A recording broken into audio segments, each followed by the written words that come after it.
Bubble Talk search. Hi, you guys, and welcome to Bubble Talk, episode 48. I am Toni Rodriguez, and I'm going to be your hostess for the evening. I just want to say thank you for joining us. I see some of our friends already here. Thank you to Atelier Isabel Rose. Thank you, Ryan LaFleur. Thank you, Yana, for allowing us to film our episode 48 here in your amazing stellar salon. I need to thank Northside Maserati, Chloe DeLeo Diamonds, hello, mydrinkbomb.com, Bella Soleil Tanning, so many people that are so supportive of Bubble Talk. Thank you so much. Now, without further ado, my special guest, the amazing Boy Salas. The amazing, right? Thank you so much. Thank you for having me. Mwah, Thank you so much. Love you. Listen, this is one incredible human being. I'm going to try not to cry. I mean, come on, Tony. You just started. Now you're already crying. Just started. We're already just barely out a little rosé and I'm already crying. Boy is amazing. If you've ever had the opportunity to meet this man, he is charismatic. He has an incredible energy and a true passion for things that he is truly committed to. That's what's up. But what I wanted today on episode 48 of Bubble Talk is for Boy to tell us a little bit about Boy and what makes him the human being that he is. That's right. So welcome. Well, yes, Yay! absolutely. Can't believe you're here. This is like my first time ever being interviewed, Toni. I know. Like talking about me, it's usually always, hashtag red production, but this is my first time I'm really going to talk about myself. And I want to tell you that I appreciate you allowing me to give who I am here. Because I think that's important. I think absolutely. This man has supported so many causes, so many individuals out there. You guys know who you are. He's helped promote you. He is just a philanthropist. That's his heart speaking. But what makes Boy incredible? Tell us how you became the person that you are. Well, I Where'd you grow up? Let's start with that. I am not from Houston. I am from a small little town called Markham, Texas. Markham, Texas. Where is that at? Markham, Texas is outside the metropolis of Bay City. And Bay City is probably about 30,000 people, and Markham's 500. 500 people. I grew up in a very, very. Now you're Mexican? I am. I am. Okay. I identify with that. I'm everything mixed, to be honest. Okay. I am mixed with everything. Mm-hmm. I grew up loving Spanish, loving to talk Spanish. My parents are, from the country. Mm-hmm. We are immigrant family. We're an immigrant family. My father did not speak English until he was in the second grade. Wow. My parents did not speak English at all. And now they are, business owners and, they're fluent in English, fluent in Spanish. And they instilled in me that I want to become a part of this amazing culture. I want to acclimate. I want to contribute. So, that came from my family. Now, I already know this about you, so I'm going to tell a little secret, but you're quite the musician. I am. You are musically inclined. Yeah. Beautiful voice, by the way, too. Mm-hmm. Quite the entertainer. How did that start? I was a professional pianist. Yeah. How did you start? I started the piano at 5 years old. I took professional lessons from the time I was 5 years old to the time I was 26 years old. I competed in a national level when I was, 11, 12, 15, 16, 17, won numerous awards. I was a professional pianist, professional vocalist, studio vocalist. I love music. I want to kind of stop on that because when I was, this is why I love love. This is why I love forgiveness. This is why I love giving back. Because when I was touring, I lost my fingers. You can see that. These fingers shake quite a bit. So I was in an accident. I had my hand on the airbag as I just finished performing, turned around, talking to a friend of mine, going 25 miles an hour, and the airbag blew off my fingers. And I sat there thinking I'll never play again. I'll never, ever play again. And that threw me into such a depression. I gained 175 pounds, got to 360 pounds. The insurance ran out. No way. I couldn't, He is so fit. I can't even imagine. And I turned to booze, I turned to pills to really cope with this. I was a musician, man, and now I couldn't play. I lost my job. I couldn't type, couldn't do my own, couldn't button anything. And going from an athletic musician to one hand was mind-numbing. Wow. And not to diminish that, not to Right. minimize that. I need a drink. Go ahead. It's bubble It's talk. bubble talk. Let's go back a little bit because I feel like we're moving a little forward Yeah. too quickly, because I want people to know about the stigma of being gay, Yeah. the stigma of being part of a community that people think is negative. Let's talk about In that. Houston, I want to Let's know. talk about I want to that. know because talk everyone about knows that. how much I love you, but I want you to understand why I love Boys. And Salad so much. I'm glad you brought that up. You know, I grew up in a very religious household. When I say religious, I didn't, you know, we didn't watch the Smurfs. we didn't watch Ninja Turtles. I couldn't watch any of that. I couldn't listen to the radio. I couldn't have any secular music. And and to go even further than that, I was homeschooled. Wow. I was taught at home by my family in a city with 400 people. And my parents were the only full gospel church there. And so we were, when I say conservative, I'm talking, you know, we didn't listen to the radio. So how was your struggle? How old were you when you let's realized? yeah, you know, when you're gay, when you know something's different, I would be playing sports, right? And a great athlete, by the way. Yes, Incredible athlete. I've played sports my entire life. I played, you know, soccer. I've played football. I've, you know, powerlifted. I love sports. I love being involved. And but the thing is, you know, Toni, when I would win or score a goal, or I would scream, you know, and I'm not talking, I'm talking, So, you know, that, you know, my family would say, why do you scream like a girl? And I thought, what does that mean? What does that mean? Scream like a girl? I don't know what that means, man. And you were just excited. I was just excited. And so growing up in a city where people are farmers and people are, you know, country and they're macho, man, you know, and you had me screaming, running around, but I was the best though, man. When it came to soccer, I was really, really good. But when I would scope, you know, when I would get excited, I would really become flamboyant. But did that in your head? In my head, I didn't associate that with gay. You have to realize I had never heard what gay was.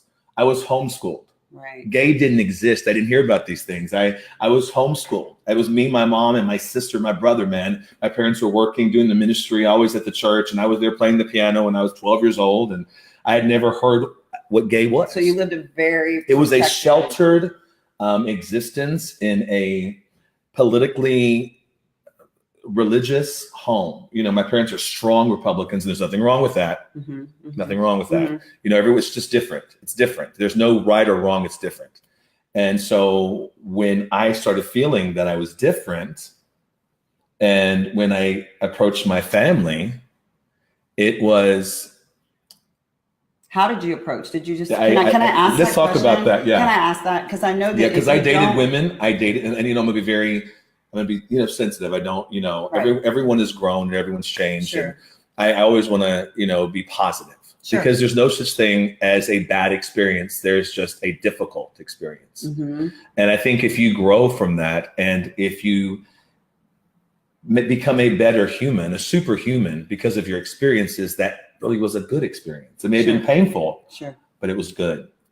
So when, you know, I'm intelligent. I had my bachelor's degree when I was 19 years old, had my master's when I was 21. I'm, you know, extremely intelligent. I was homeschooled. You know, I was one of those, you know, kids that could spell anything, and you know, and I was a musical genius. That was me. That was me, man. And you know, and I could memorize the Bible, and you know, that's where I came from. So when I knew, absolutely, but my family was very, very tight.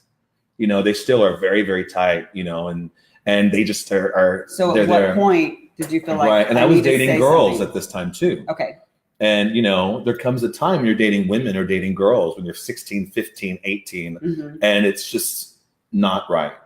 It's not right. Something's off. Something's off. Okay. And, you know, I will say this. I had never heard that gay was bad. I had never heard it was good. I'd never heard it. I didn't know what it was. And so when I went to my family and I said, hey, you know, I think I'm gay. I wrote a note. I remember that. I wrote a note. Wrote it down. And I wrote a note, and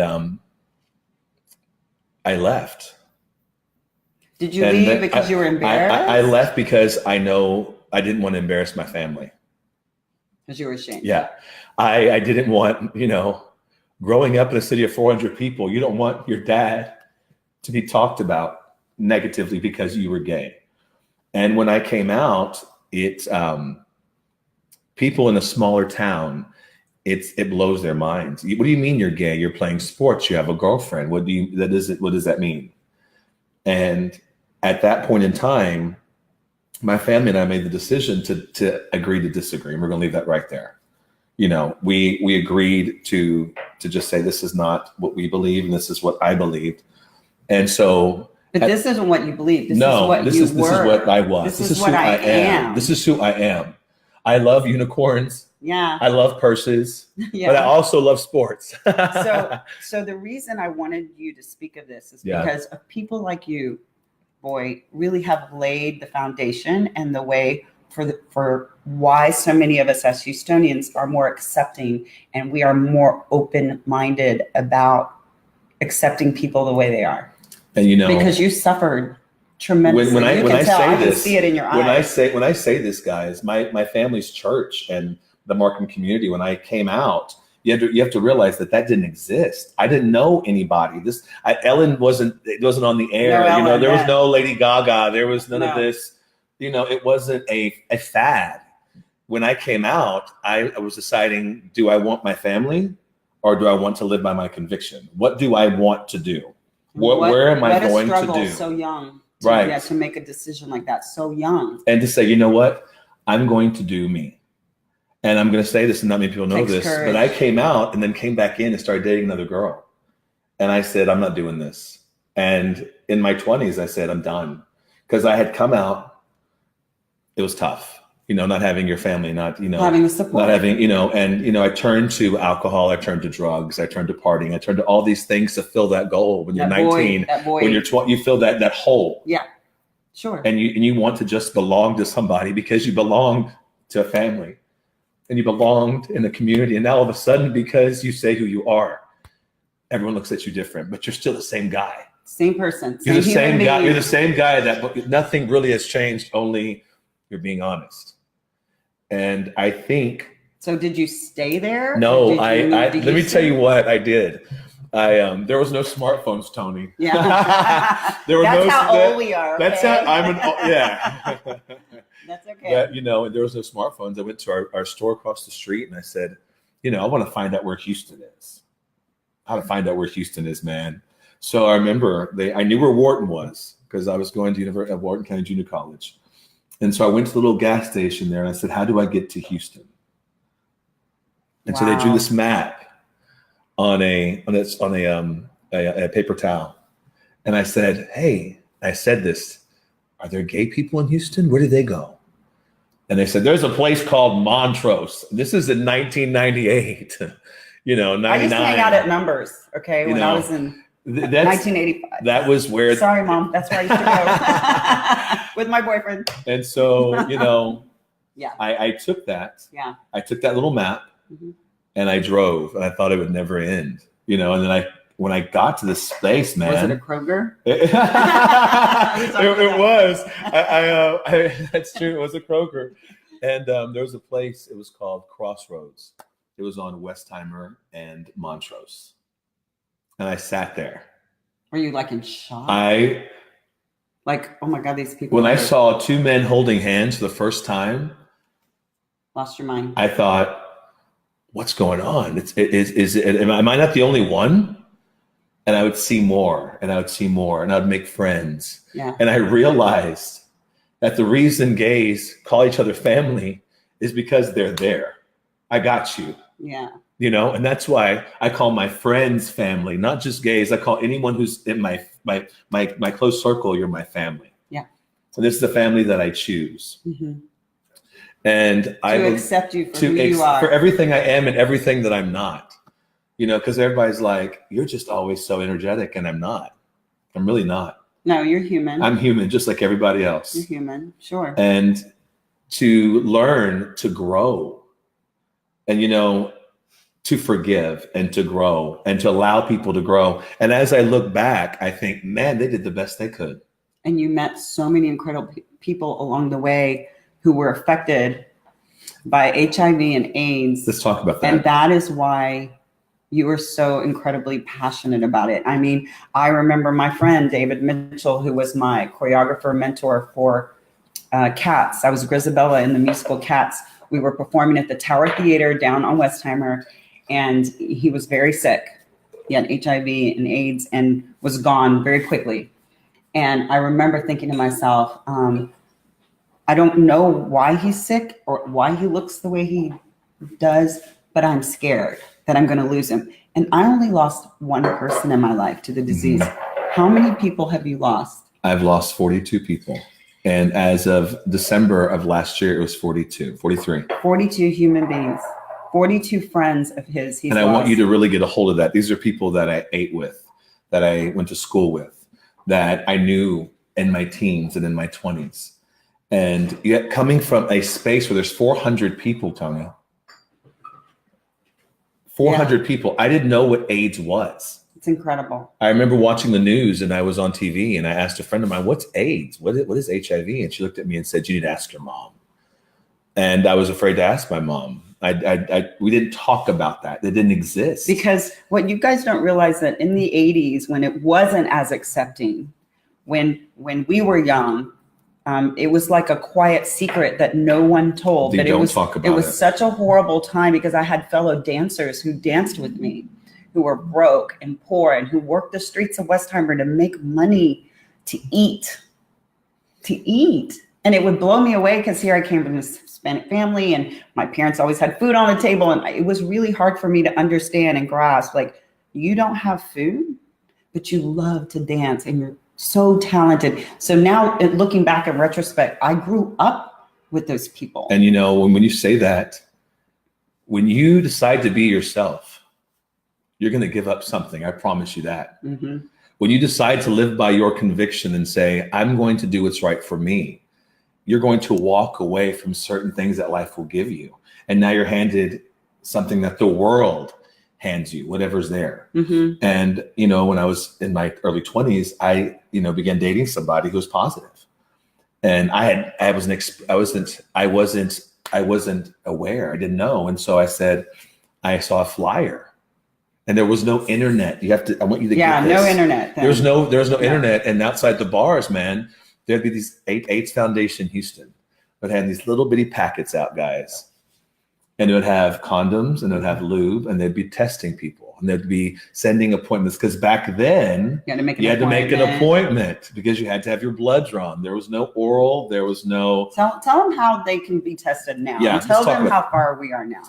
Back when I was getting tested, you had to have a blood draw and you had to have a number and you'd call the number and they'd call you back in the office.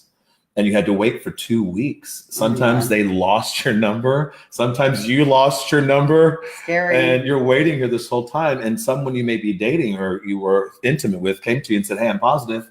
Holy moly. And the way that I found out that my friend was positive that I dated is we both got tested. I said, hey, man, let's go get tested. It'd be fun. It's free. Why not? I went with him. He came back positive and I came back negative. And I was with that man for 6 years. Wow. I was with that man for 6 years. And the reason I do what I do, mm-hmm. the reason I believe everyone deserves love is when that man died, I needed to get tested. I had to keep getting tested. And I want everyone to hold on to that. You're in there getting tested every few months, every 2 months, because you're in a relationship that's high risk, because you love this person, mm-hmm. because you say, no matter what, I got you. Mm-hmm. Mm-hmm. I'm your family. I'm not going to walk away from you. Even if I have to walk in there to get tested by myself, I'm going to do it. And when he passed, I had to continue getting tested. And I'd ask people that I knew, maybe my family, or can you go with me? Just to be my support. Just to be my support. Yeah, just to be my support. Sure. And people would tell me I won't step foot in there with you. And I was in my 20s. It's heartbreaking. I was in my 20s, man. And so I had to go and toughen it out. And, so many times we Americans or in small towns, we say a man is this, a man looks like this, a man walks like that. And that's not true at all. A man is responsible for himself. A man is responsible for himself. If you know that you need to get tested, go get tested. Sure. Doesn't matter if you're going by yourself. Doesn't matter if you have a support. That's the right thing to do. Even if you're in a relationship. If you're in whether a relationship. you're sleeping with 500 people or one person. it's important for you to be proactive in your own health and be responsible for yourself and get tested because one, it's free. You can go to the Houston AIDS Foundation. It's free. And if you are tested, if you do test positive, it's not a death sentence. It's not. There's medication that you can live a very, very long, long life. But it always starts with being tested. If you do not know, you are harming yourself. You're harming other people. But not only that, but you are battling something in your mind that may or may not exist. And it's not just a gay disease. It's absolutely not. For heterosexual straight people. That's what people don't realize. They're like, oh, I don't have to worry about that. My wife and I have been married 25 years and we're both straight and we don't have a gay person in our family. And when people say that, it angers me because I know a woman who got HIV from her husband cheating one time. And he was positive and she was positive. And she had no idea till she got sick. No, I mean, why would she check? They've been married. She knew of no infidelity. Right. That is not a gay person's disease. So when people open their eyes and realize that a woman who is HIV positive can now give birth to a child who is negative. Coming from a space where people were dying, coming from a space where people had lesions on their face. And I want you to know that this is why I love people, because when someone needs a mammogram, you're going to go hold their hand. I got you. Yeah. I got you. Right. But when someone needs to get tested for HIV, nobody wants to do No one wants to go with you. No one wants to drink after you. There's the negative stigma. Right. And I don't want people to know that I'm associated with that. And the worst part is we assume that you've had sex with 1,000 people or 500 people or 25 people. That's an assumption that we make, and it's wrong and it's vile and it's horrible. You don't judge people by an experience. You don't judge people by a disease. You don't make an assumption about people based on their past, because that's wrong. And honestly, I believe all human beings are the same. Your personal sexual preference is your personal sexual preference. Like, it's called personal and private for a reason. Like, if you want to shout it from the rooftops, you can do that. Absolutely. If you want to keep it secret, it's up to you. It's up to you. Absolutely. But the stigma of that it's a gay person's disease or it's a bad disease. I'm sorry, every disease is bad. Cancer is bad. Absolutely. I mean, HIV is bad. Like, all diseases are bad. Not one is worse than the other in my mind. You're right. But what I hate about this particular disease so much is that people label it. They label it. And think that they label it's dirty. And you know what? People have asked me, they tell me, so are you doing this because you're positive? Yeah. And I don't give an answer. I absolutely don't give an answer, because you know what? I do it because I love people. I do it because I was 21 years old. I was 17 years old. I was 25 years old and needed support. And no one was there. So, you know, when I look in that camera, I say, hey, I love you, man. Go get tested. And if you need me, message me. I'll go with you. And I mean that. No one did that for me. So you know what? Giving and loving is the way that it's what we're created to do. We're created to give love. We're created to be there for each other. Humans aren't designed to be alone. Humans aren't designed to be alone. We are social creatures. Right. And, you know, back to my roots, I am a follower of Christ. Mm-hmm. I don't say that ever, but I am a follower of Christ. And as a follower of Christ, I don't say Christian.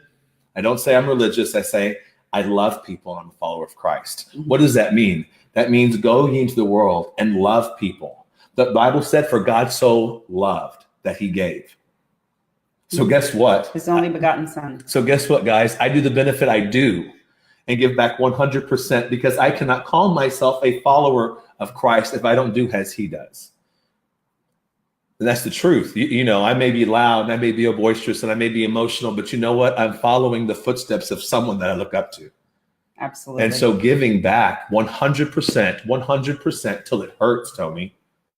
Sometimes I work 12, 13 hours so that I can put in the extra money. You know what people don't realize? This commercial that's tagged to us, both of us. That commercial, we stayed up days, sleepless nights. I called writing a script that no one used, by the way. And what I'm going to tell you is check these fingers out. You see those fingers? So they don't work. So I had her secretary typing at what time? 2 or 3 in the morning, because I have a day job.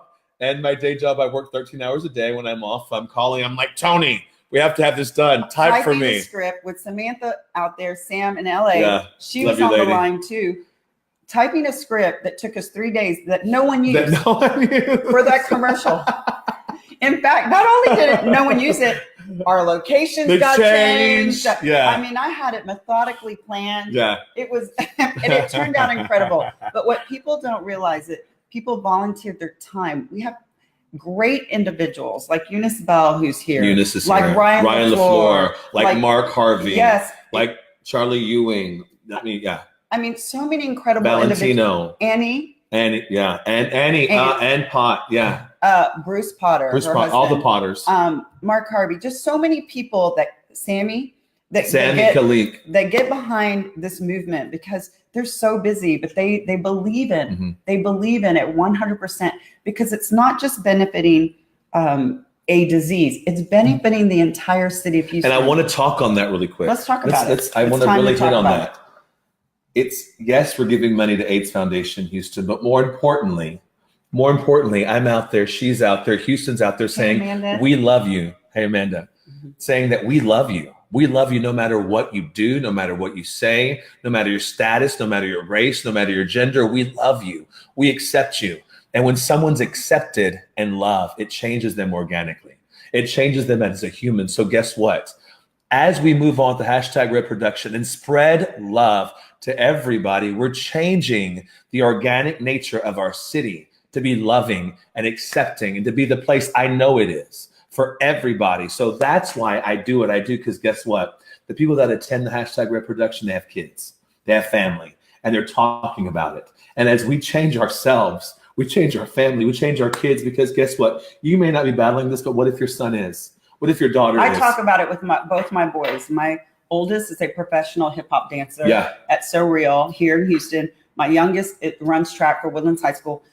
Both of my boys and I sit down and have conversations about this. I think it's imperative and important for them to understand how important it is to accept people. Accept people. Just people. It doesn't matter what you look like, what you wear, what you dress, your status, what your gender is, what your race is, what you drive, where you live, what you do. Irrelevant. You know, I love good things. I love this atelier. It's incredible. I love beautiful things, but you know what? That's not who I am.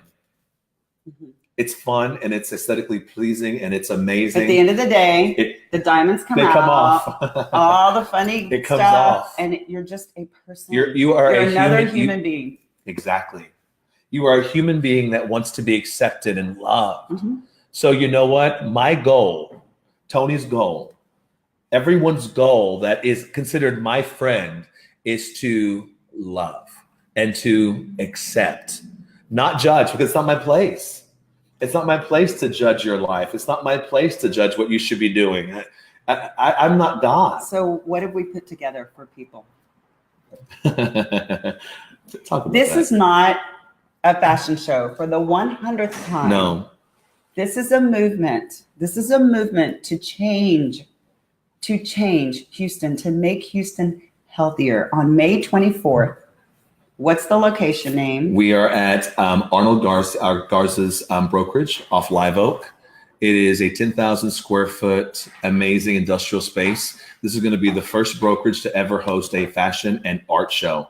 And full of entertainment. It's going to be incredible. You guys, listen, 100% of the ticket sales, 100% of the proceeds go to the Houston AIDS Foundation. 100%. We are all volunteers. And that's what I think is so incredible. When, you know, we want to do fashion and we want to do art and we want to do all these wonderful things, but how about if we did that and changed the world? How about if we did that? We need your support, you guys. We're going to reach out to you, Houston. If you would please share this, please share Bubble Talk episode 48. And the address is 1601 Live Oak. It's in Houston. 1601 Live Oak, you guys. Listen, put it on your calendars. It's a Friday, May 24th. We're going to have entertainment. Let's talk about tickets. Let's talk about tickets. So general admission is $25. $25. And the VIP ticket is $50. We are almost out of those, if we're not out already. The reason being is our VIP is it's well, really. Tell them about sponsorship before we get too crazy. Absolutely. Okay. we're going to have a sponsorship letter come out this Sunday. The sponsorship levels are named after artists that have died from AIDS. And there we have the numbers. We have I'm going to talk about the first one. Okay. The first one is the Freddie Mercury. That's the most amazing. The second level is Perry Ellis. And the last one is Ryan White. The last level is Ryan White, and that's for organizations that can't go, but they're buying tickets for their employees. So if you would like to make a cash donation or just buy tickets on behalf of your company or any other organization that would like to support #theredproduction, we're asking you to please reach out to us through Facebook. You Absolutely. can reach out to Boy or Toni Rodriguez or any person that's on our committee. And the #Reproduction is a 501(c)(3) nonprofit organization. No one gets a paycheck. Not Amen. one person. And it goes back to giving until it hurts. And why support the Houston AIDS Foundation? Not only do they provide services, free testing, free education and awareness, free counseling, free medication, free housing from those coming out of jail, prison. People ask, Absolutely. where does the check go? And once they receive it, why do they benefit? It's everything from a food pantry to outreach workers to therapists that they're giving, free counseling to medication. Guys, we have to realize that when people come out of prison, they don't have any medication. They don't have a job. And they don't know what they're going to do. What are you going to do now? Mm-hmm. And AIDS Foundation Houston steps in to help them. More importantly, when I go get tested and I'm positive, what happens? What am I going to do? Can I be trusted to be alone? Because you have to realize society says your life is now over. Mm-hmm. No one's going to love you. You're not going to have a child. No one's going to marry you. No one's going to marry you. You're done. Your life is done. Right. AIDS Foundation Houston says, hey, let me be there with you. Let me stand with you while we work through this together. Let me help you. Let's get a plan. Provide you with a quality of life. Absolutely. That people can live with this disease. Absolutely. And that's what's so important for us to support each other in this movement. It's a movement. And I want people to understand that. Like, it's a fashion show. And it's not just Nicholas Fatwin is probably amazing. One of the most amazing designers I've ever met. He's so incredibly talented, and he is showing his work, whole collection, his entire collection with us. He's amazing from start to finish. But we also have an artist, Patty Lennon Potter, who's going to be painting live for all our VIPs. We also have Edwin Henderson, who's going to be cooking a meal for all our VIPs. Edwin, love you. And each VIP has their own personal server. They have unlimited rosé. They have a limited vodka. And we get a seat. You get a seat in the row for $50. And you also get a piece of jewelry, a piece of leather. That's going to be a band. It's going to be our band. It's going to be a band. Yeah. And all this is sponsored. All this is given. So I turn around and give it to you. So we're asking you to please reach out to us and help sponsor this incredible event, May 24th. And Amen. before we cut off, I have to say, Teresita, I forgot you at the beginning, but I'm remembering you now for doing my hair and makeup. This woman puts up with me every Tuesday. And I just want to say how much I love you. Too. And thank you. Chloe T. Crawford and Kiki Van Wells is going to be performing. We also have some live musicians that are going to be performing. I'll have their information coming this next week. Yes. Live music, yeah. And so we're going to ask you, support not only #TheRedProduction, continue to support Bubble Talk. Please share this. Please comment. If you have any questions, you can, I want to say hi to a few people because they're like chiming in. Here's Bobby. He says, check out #. Who's your hairstylist? Claudia. Hi, Claudia. Your hair looks beautiful. Who's your hairstylist? Teresita here at Atelier Isabel Rose, which, by the way, is the best salon in the city. Hands down. I just have to say that. Hands down. Because I've had. And let me talk about Ryan real quick. This is not Yes. the Ryan show, but I want to say it again. The guy has opened his doors. The guy has been there from the beginning for me. The guy has helped me. He's coached me. He's done the makeup and hair for me. And more importantly, he's allowed us to use this space. He's not even here. And he's like, close the door when you leave. I want to give him credit. He's incredible. And Ryan's my amazing. 1-year anniversary party on April 27th, I want to invite all my Bubble Talk viewers, everyone who supported me through the last 48 episodes. Please come enjoy some beautiful drinks, some light bites, some music. April 27th, that's a Saturday from 6 to 8. Man. And look at this beautiful salon. Please, please, please. Thank you to Chloe DeLeo Diamonds. Look at that. Her jewelry it's insanity. Please, we are the only pop-up shop in the city, in the entire city. If you want to buy this jewelry, you have to come here and you get to purchase it and you have to see our collections. It's amazing. So thank you, Chloe DeLeo. Love you from mydrinkbomb.com, Mixology, and Chloe DeLeo Diamonds. And you talk about an entrepreneur. She owns 3 companies. The woman stellar. Like, come meet her because she's going to be sponsoring my April 27th show. Yeah. Where can people find you? Yes, the hashtag reproduction. We have our page, the hashtag reproduction. You can find me on Boy and Bobby Salas de Gallegos. And check us out on Instagram also, Salas _ 1977. And there's Ken Hurd. I love Ken Head. Ken Head. Ken Head is actually from Bay City, Texas. I grew up with Ken Head. Hi, Ken. There's River. Hi, River. What's up, River? We love us some River. There's Brandon. He's a great hairstylist too. Hi, Samantha. And there's Amanda. Samantha's amazing. There's Amanda. Amanda Westhue's mom. What's the University moms? I love Amanda. Eva Rodriguez. How are you, Eva? There's Bobby. Again. We're going to say it again. 1601 Live Oak, Houston, Texas. You did? Okay, good.